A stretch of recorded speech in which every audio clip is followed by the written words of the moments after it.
Hello and welcome to my channel. Usually we talk about guitar stuff here, but this is an exercise again that you can apply on all instruments. Maybe you have come here from my other video that is linked up here, where we talk about this exercise being applied to the major scale. Today we apply the same idea that comes from Barry Harris to the pentatonic scale, and we will find a way to play it from the major pentatonic scale and the minor pentatonic scale. The idea behind this is that you start on a note, you go up 5 notes and come back down, or you go up 7 notes and come back down. And you do this on every scale degree. And in the pentatonic scale, as the name already says, we only have 5 scale degrees, as opposed to 7 in the major scale. So if I go up 5 notes in the pentatonic scale, that's pretty easy because I just go up the pentatonic scale and I come right back down. It'll sound like this. Here's my metronome at 75 beats per minute, and I do an accent on the 1 for the 4/4 beat. 2, 3, 4. So this was going up the pentatonic scale.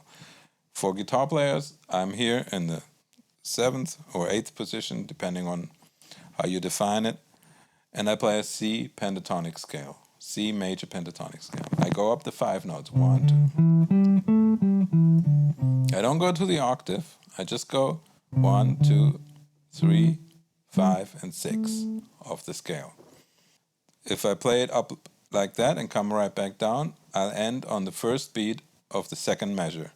And then I have 3 beats where I can rest and listen to the metronome, and then I start on the next note of the pentatonic scale. I will play this fast, and then I'll slow it way down so you can get the idea. This is 120 beats. 1, 2, 3, 4. 2, 3, 4. 2, 3, 4. 1 and 2 and 3 and 4 and 1, 2, 3, 4. 2 and 3 and 4 and 1, 2, 3, 4. 1, 2, 3, 4.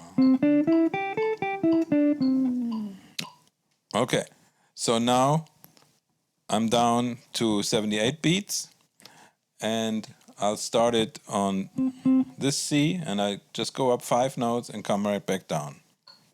2, 3, 4. 2, 3, 4. 1 and 2 and 3 and 4 and 1, 2, 3, 4. 1 and 3 and 4 and 1, 2, 3, 4. Okay? So this will teach me to be able to play my pentatonic scale from every note and start wherever I am in the scale and play a phrase. And it will teach me how long is it to the 1 of the second bar. Now if I do the same exercise and I use 7 notes, I will of course go above the octave, because I need 7 notes before I can turn around and come back down. Let me slow this down to maybe 72 beats. 2, 3, 4. 1 and 2 and 3 and 4 and 1 and 2 and 3, 4. So there's my rest where I don't play is beat 4 in the second measure. And to accomplish this, I go from the root of the C major scale, I go up, and I go all the way up to the D, so that is already starting in the next octave of the pentatonic scale. So I go 1 and 2 and 3 and 4 and 1 and 2 and 3. Okay, I'll take the tempo up a little bit, and I do the same thing starting on every note, going up 7 notes. 1, 2, 3, 4.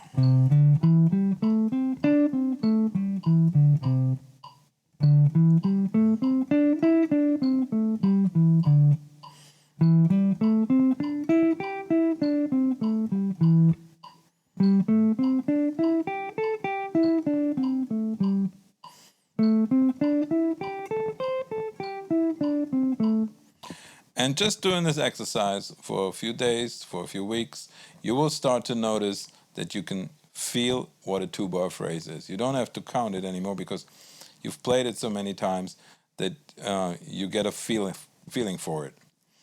And if you want to really make this about technique, about improving your technique, you take up the tempo.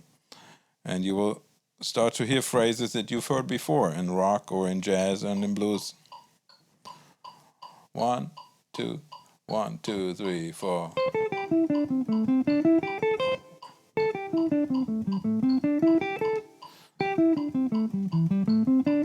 And what did I do here? I started on top and I came down, but I applied the same rule.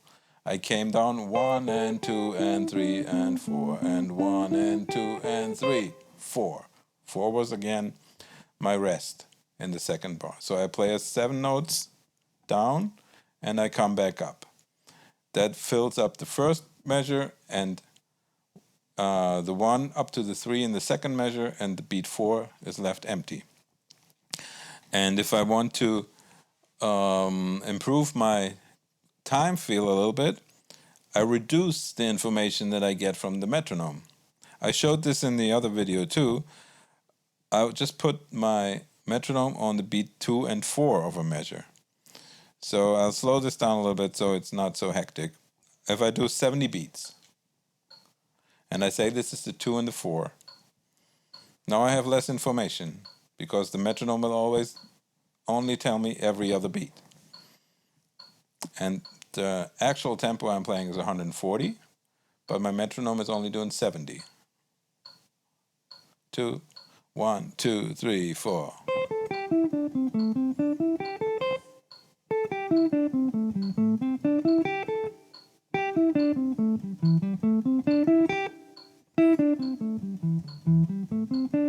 And can you tell that the metronome always plays the 4 by itself in the second measure? Because I don't play there.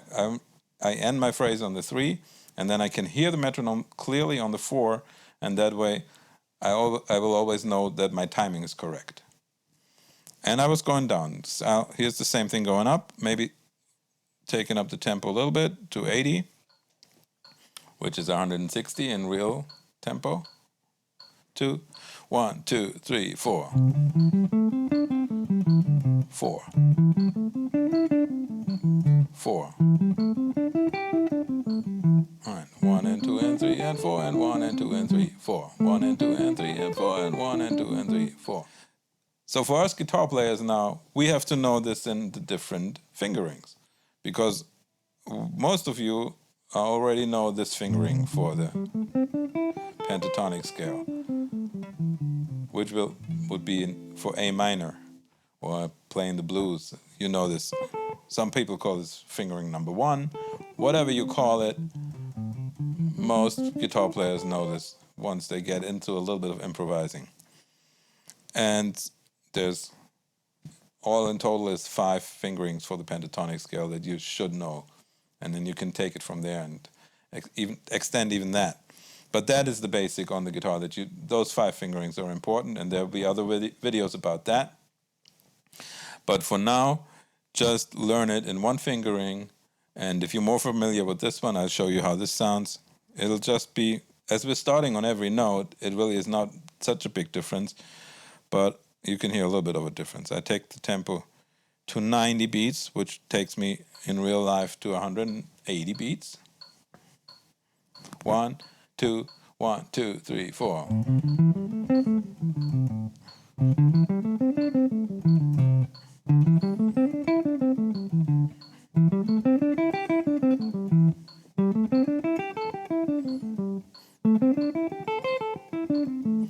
And you can tell that this is also a technical exercise.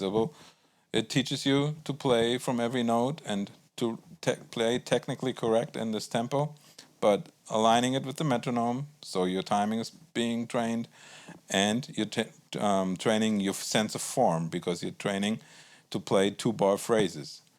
And as most of our music in blues, jazz, rock, pop is multiples of 2 in the form. A chorus is usually 8 bars or 16 bars. A chorus in the blues is always 12 bars or 8 bars. Sometimes with Muddy Waters it's 16 bars.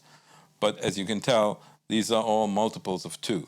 So if I can feel a 2-bar phrase, I'll have a much easier time to find my place in that structure than if I don't even know how long 2 bars are.